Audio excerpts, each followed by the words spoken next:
में रहने वाले हैं, इन सबका संबंध केवल मृत्यु लोक तक है।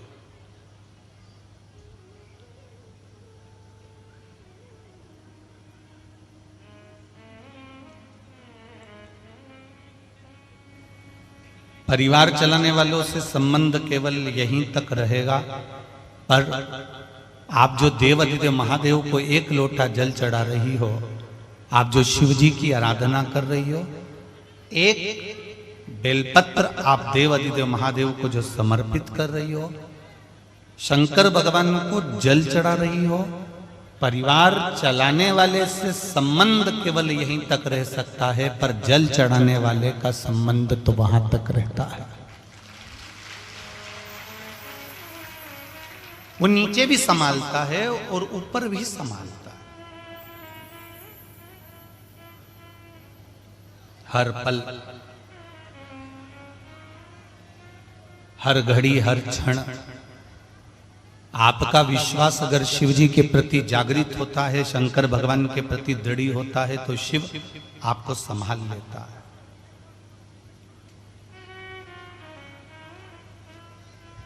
रोड पर, राह पर चलते फिरते मिलने वाला ज्ञान आपको परमात्मा से नहीं मिला सकता।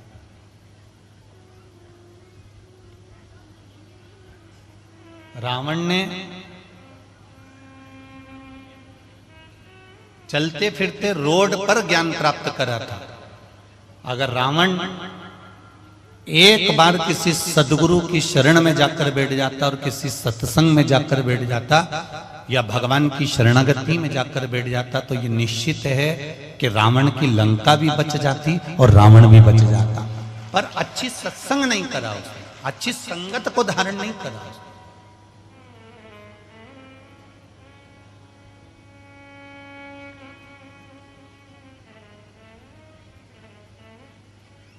दिल्ली में मकान बनाना सरल है,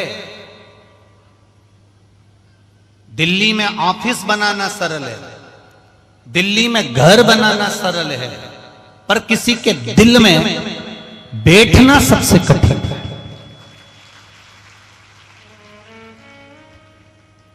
पैसा खर्च करोगे, दिल्ली में मकान बन जाएगा, 1-8 करोड़ रुपए, 25-50 लाख रुपए लगा दिए, दिल्ली में ऑफिस बन जाएगा, मकान बन जाएगा। दिल्ली में मकान बनाना और घर बनाना, ऑफिस बनाना एक सरल कार्य है, पर दिल में किसी के हृदय में विश्वास के साथ बैठ जाना यह कठिन है।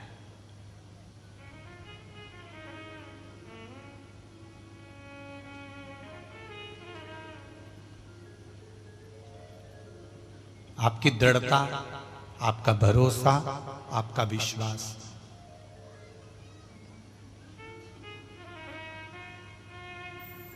कल रात्रि को बैतुल वालों को आकर देखना था एक बार कि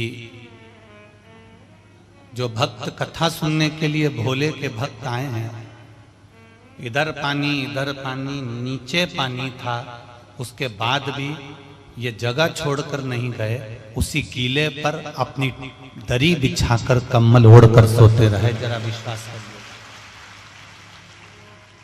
कहां से लाओगे ऐसी दृढ़ भक्ति, कहां से लाओगे ऐसा विश्वास?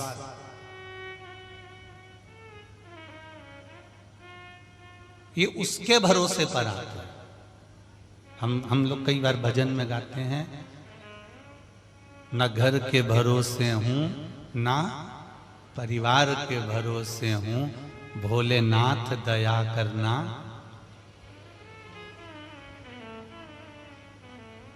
भोलेनाथ दया करना, मैं तेरे भरोसे हूँ,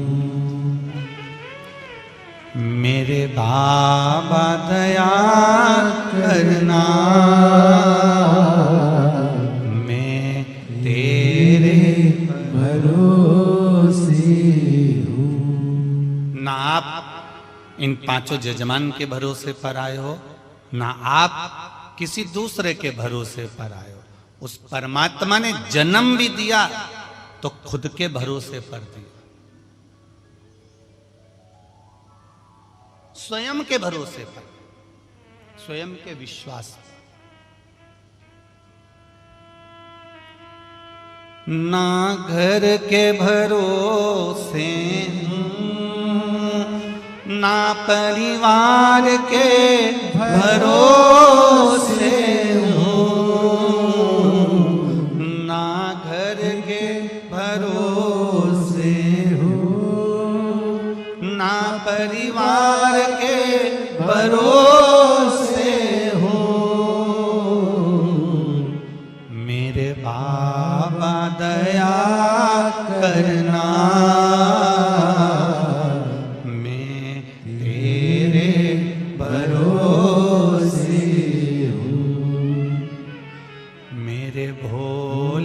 दया करना,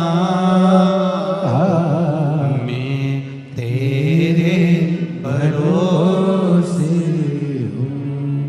हम उसके सहारे जब हो जाएंगे, उसके भरोसे जब हो जाएंगे, तब वो खुद संभाल लेगा। एक बच्चा छोटा सा ऊपर फेंको हंसता है,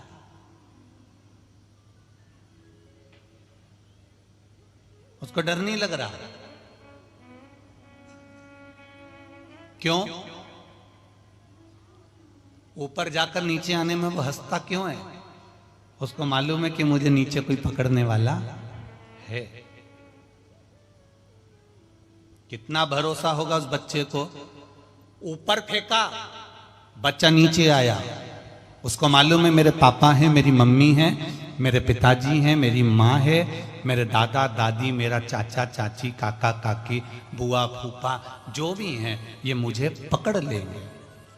एक बच्चे का विश्वास जितना दृढ़ होता है, ऊपर से उसको फेंकने के बाद नीचे कोई पकड़ लेता है, इतना विश्वास बच्चे में होता है, तो वो बच्चा मुस्कुराता रहता है। आप भी इतना फेंकने के बाद अगर दुनिया के लोग पत्थर फेंके, आप शब्द के ताने दे, गालियां दे, आड़ा टेढ़ा बोले, और कोई कितना ही कोसे, और चाहे कितना ही घाटा लग जाए और दुनिया का सारा दुख तुम्हारे ऊपर आ जाए, तो भी तुम मुस्कुराते रहना, क्योंकि पकड़ने वाला देवाधिदेव महादेव।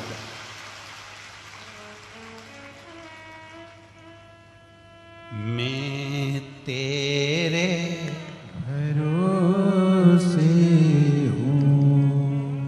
तुम्हें इतना विश्वास होना चाहिए कि बच्चे को ऊपर फेंका, उसको मां नीचे लेने वाली बैठी है, बच्चे को ऊपर फेंका, उसका पिता उसको लेने वाला बैठा है। उसी तरह से हमको संभालने वाला हमारा महादेव बैठा है, वो संभालेगा जरूर।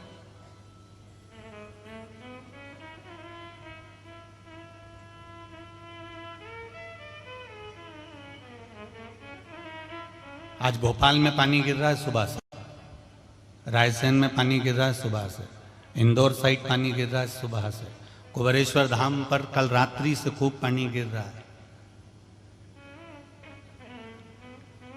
पर मां ताप्ती ने कहा भोलेनाथ जी से, ध्यान रखना मेरी औलादें हैं, थोड़ी करुणा बनाकर रखना। मां बड़ी करुणामयी होती है, मां वात्सल्यता होती है।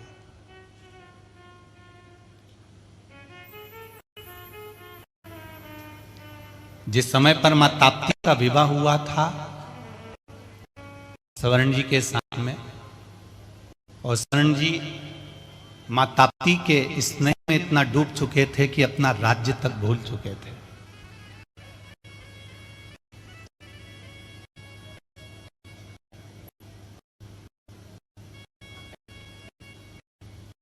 इतना डूब गए थे स्वर्ण जी मां के स्नेह में, मां ताप्ती के प्रेम में, अपनी धर्म पत्नी के स्नेह में।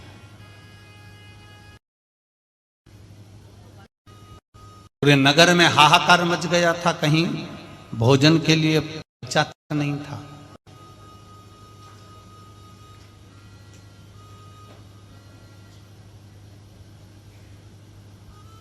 जरा विचार करिए, राजा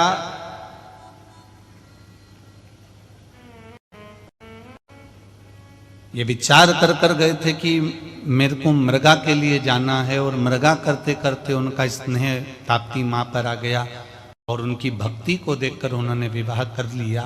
पर राजा स्नेह में इतने डूब गए थे कि माँ ताप्ती के कि उन्होंने प्रजा को भी छोड़ दिया और घर ही नहीं गए। एक वन में जाकर, एक पहाड़ पर, एक पर्वत पर जाकर रहने लगे। अब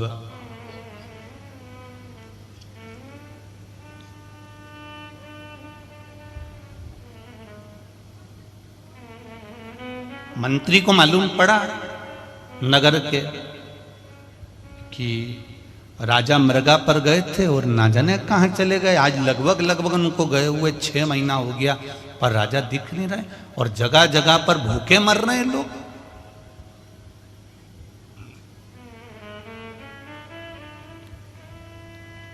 नगर का राजा ही अगर गायब हो जाए, नगर का राजा ही कहीं चले जाए,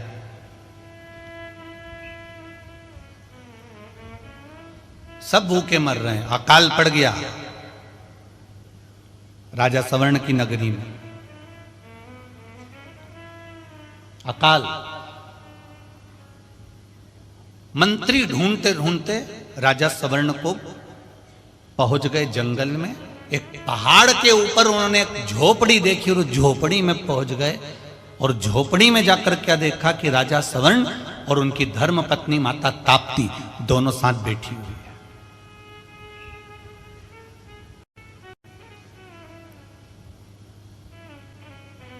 राजा सवर्ण मां ताप्ती से बातें करने में लगे थे, पर माता ताप्ती ने मंत्री को देख लिया था कि कोई मंत्री, कोई व्यक्ति आया है और दूर खड़ा है और वो हमको देख रहा है। ताप्ती महारानी ने, माता ताप्ती ने उसी समय अपने पति सवर्ण जी से कहा, स्वामी मैं आपके लिए जल भरकर लेकर आती हूं। और मां ताप्ती जल लेने के लिए गई। मंत्री को देखकर मां ताप्ती पहचान गई थी कि ये मेरा बालक, ये मंत्री कोई साधारण नहीं हो सकता, क्यों आया है। तब उसने ज्ञात करा और राजा सवर्ण के पास में से उठकर गई और पानी भरने का बहाना कर कर मां ताप्ती मंत्री के पास जाकर पूछती है, ए देव ये बताओ आप कौन हो, कहां से आए हो, क्यों आए हो। उसने कहा, महारानी जी मैं जानता हूं आप मेरे राजा की रानी हैं, मेरे महाराज ने आपसे विवाह कर लिया। आप ताप्ती महारानी, मेरे स्वामी ने आपसे विवाह कर लिया, आप मेरी महारानी हो। पर बस मां रानी जी एक मन में उलझन है। ताप्ती माता ने कहा कि मैं तुम्हें पहचान गई हूं, तुम्हारी उलझन को भी मैं जान गई हूं कि पूरा नगर राजा के विहीन हो गया है। राजा जब यहां पर पड़ा हुआ है तो वहां तो सब खाली हो गया, लोग अकाल में पड़े हुए हैं, भूख से बिलबिला रहे हैं, पानी तक नहीं है पृथ्वी पर, इसलिए तुम यहां पर आए हो ना। तो मां ताप्ती के चरण तुरंत मंत्री ने पकड़ लिए, रानी जी आपको कैसे मालूम पड़ा ये सब। रानी जी ने कहा, ये तो मैं नहीं जानती, पर इतना जरूर जानती हूं कि तुम बताओ मैं तुम्हारी क्या हेल्प कर सकती हूं, क्या सहायता कर सकती हूं। बस मेरे महाराज राजा सवर्ण एक बार अपने नगर में आ जाएं, बस इतना सा निवेदन है। अब पत्नी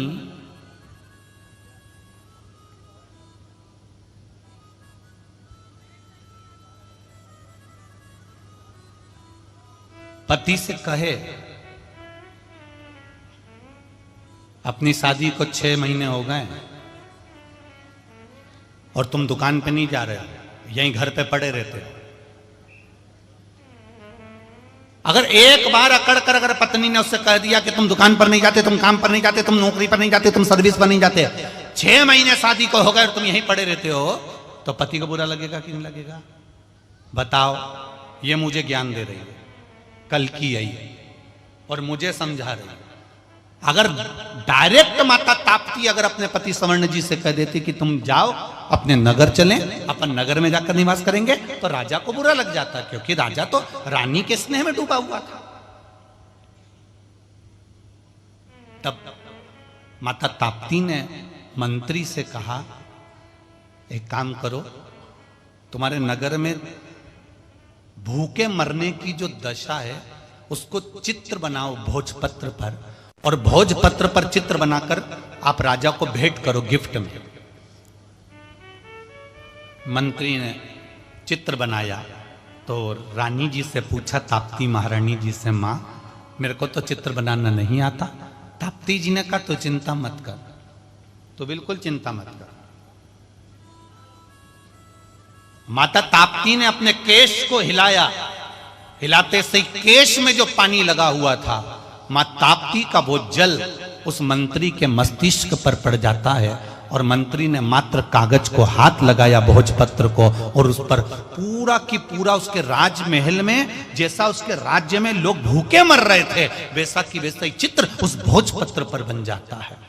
जरा विचार करना, माता ताप्ती का मात्र केश का एक बिंदु सिर पर पड़ा था तो राजा के राजमहल में, राजघराने में जो हो रहा था वो मंत्री ने भोजपत्र पर लिख दिया था। आज भी नियम है, पढ़ने वाला बच्चा, विद्या अध्ययन करने वाला बच्चा अगर मां ताप्ती का सुबह समय केवल जल का छींटा ही ले लेता है तो उसकी बुद्धि प्रबल हो जाती है,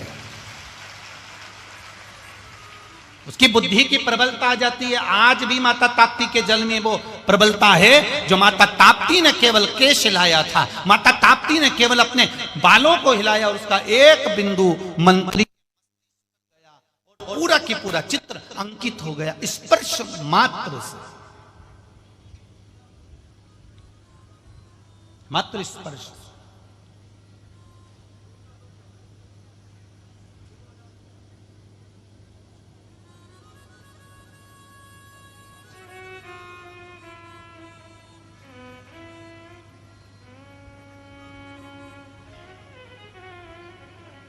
इसलिए बैतुल, मुल्ताई, यहां से लेकर जहां जहां माता ताप्ती निकली है ना, और माता ताप्ती जहां तक सूरत तक गई है, उस बीच में जितनी जितनी जगह पड़ती है, यहाँ के लोगों को देखना आप, इनमें विद्वत्ता बड़ी प्रबल रहती है, इनकी याददाश्त बड़ी प्रबल रहती है, इनकी याददाश्त प्रबल।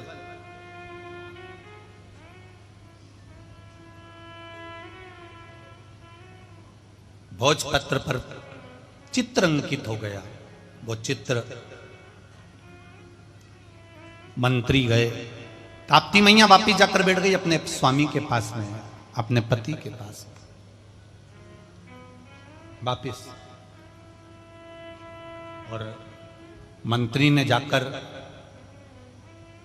राजा सवर्ण को आवाज लगाई, महाराज जय जयकार हो आपकी, महाराज जय जयकार हो आपकी। सवर्ण ने पूछा, मंत्री जी तो मुझे ढूंढते हुए यहां गए, क्या बात है, कैसे आना हुआ, कारण क्या है यहां आने का तुम्हारा? माता ताप्ती मुस्कुरा रही थी अपने पति के पास बैठकर, इशारा तक माता ताप्ती ने नहीं करा, बस जो समझाया था वैसा की वैसे ही करा। महाराज जी मैं गिफ्ट लेकर आया, एक पुरस्कार लेकर आया।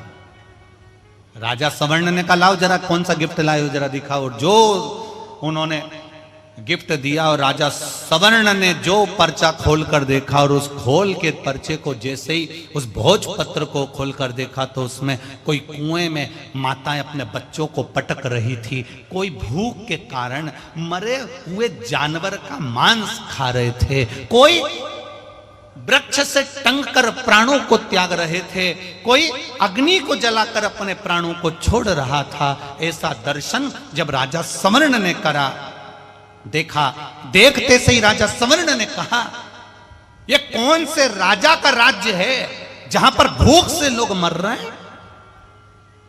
उस राजा में इतनी अकल नहीं है कि हमारे राज्य में लोग अकाल में मर रहे हैं? यह कौन सा राजा का राज्य है?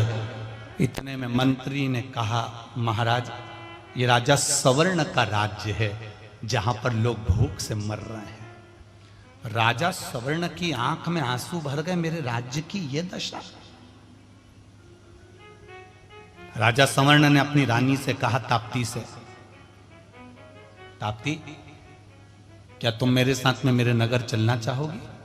आपकी अर्धांगिनी हूं, धर्म पत्नी हूं।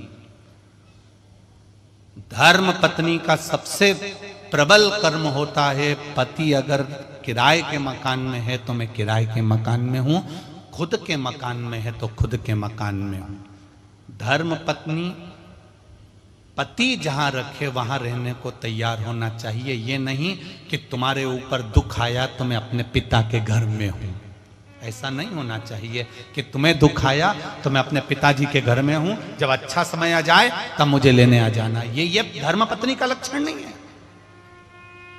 सुन लेना रही मेरी बैतुल वाली जी, ये धर्म पत्नी का लक्षण नहीं है कि अगर पति पर दुख आया तो छोड़कर तुम मायके चली जाओ। नहीं नहीं, सामना करने के लिए धर्म पत्नी को सम्मुख होना चाहिए। तो तुरंत माता ताप्ती से सवर्ण जी ने कहा, राजकुमार ने राजा ने कहा, क्या तुम मेरे साथ में मेरे नगर चलोगे? रानी ने कहा चलो तैयारी। वो तो तैयारी में बैठी थी। बस रानी ने तैयारी कर सीधे, अब जरा विचार करिएगा कि माता ताप्ती अपने नगर को बचाने के लिए, अपने क्षेत्र को बचाने के लिए कितना कृपा कर सकती है कि मंत्री की बुद्धि बदलकर और राजा की बुद्धि को भी बदल सकती है। केवल एक जल का छींटा पड़ा और विवेक बदल दिया। तो मुझे ये लगता है कि कल पानी गिरा तो आज मेरी माता ताप्ती ने कहा कम से कम 2-3 घंटा कथा के लिए तो शांति रख।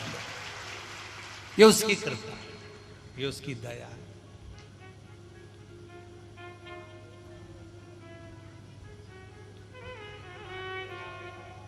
तेरी कृपा बिना न हिले एक भी अणु, लेते श्वास तेरी कृपा से तनो तनो।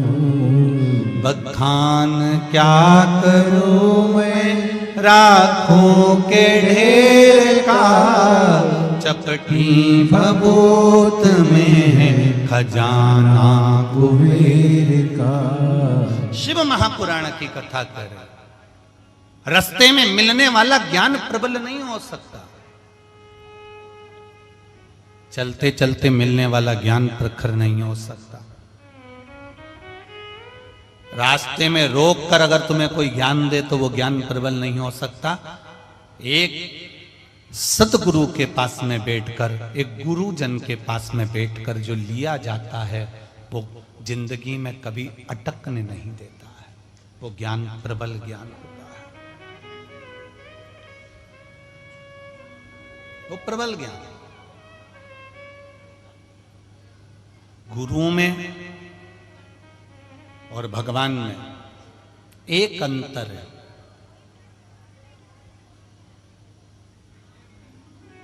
गुरु में और भगवान में एक अंतर है। महाराज, गुरु संसार छुड़ाकर परमात्मा में लगा देता है, माला पकड़ा देता है, और परमात्मा माल देकर माला छुड़वा देता है। बहुत अंतर है। गुरु माला पकड़ाएगा और परमात्मा माल पकड़ाएगा। गुरु माला पकड़ाकर संसार छुड़ा देगा और परमात्मा माल पकड़ाकर माला छुड़ा देगा। ये बड़ा, गुरु और भगवान में बड़ा अंतर है। जो राष्ट्र की सेवा करने वाले होते हैं ना, राष्ट्र के जो सेवक होते हैं, जो सैनिक होते हैं, जो राष्ट्र सेवा में तल्लीन रहते हैं, वो अपने घर की परवाह नहीं करते। उसी तरह जो परमात्मा की भक्ति में लगा रहता है उसको भी अपने घर की परवाह नहीं होती। उससे मालूम है कि मेरा महादेव बैठा है, वो संभाल लेगा। उसको मालूम है। राष्ट्र सेवा वाला भी ये सोचकर बैठता है कि मुझे बॉर्डर पर जाना है, मुझे राष्ट्र हित के लिए जाना है, राष्ट्र सेवा में जाना है, तो वो भी तत्पर होकर खड़ा रहता है। अभी आप देखिए, आप सब लोग कथा सुन रहे हो और आरएसएस के, बजरंग दल के, विश्व हिंदू परिषद के और दुर्गा वाहिनी के, हिंदू उत्सव समिति के जितने जितने ये संगठन है, ये सब चारों तरफ लगे हुए हैं, रोड से लेकर हर जगह सेवा में लगे हुए हैं। इनको देखिए आप।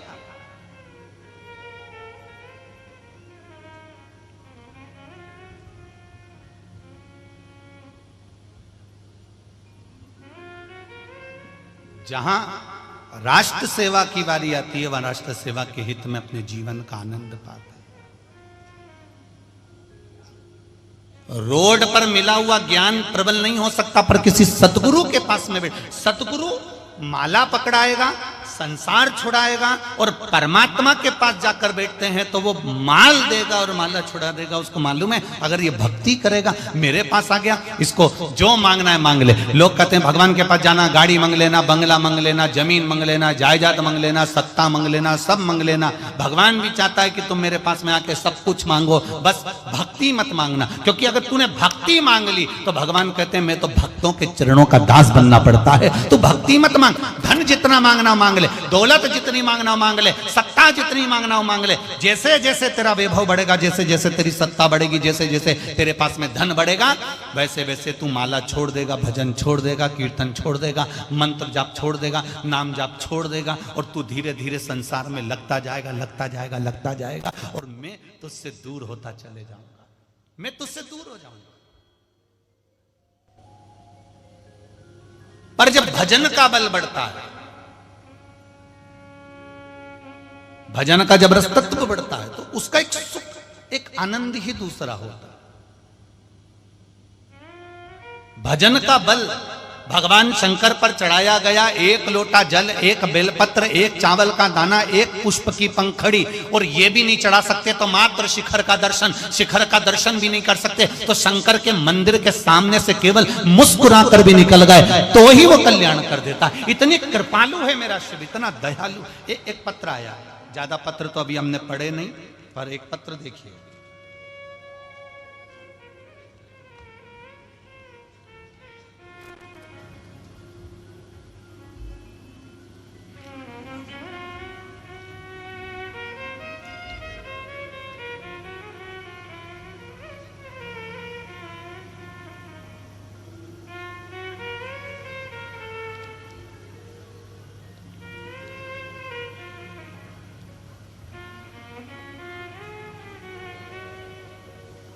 मेरा नाम स्वाति ईश्वर डोले, मैं जिला नागपुर से तहसील कांटोल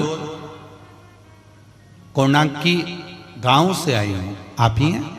दोनों हाथ हिला दो एक बार। श्री शिवाय नमस्तुभ्यं। महाराज जी क्या बताऊं, मेरे भोले बाबा के उपकार। मेरी बहन के गर्भाशय में एक गठान बड़ी सी हो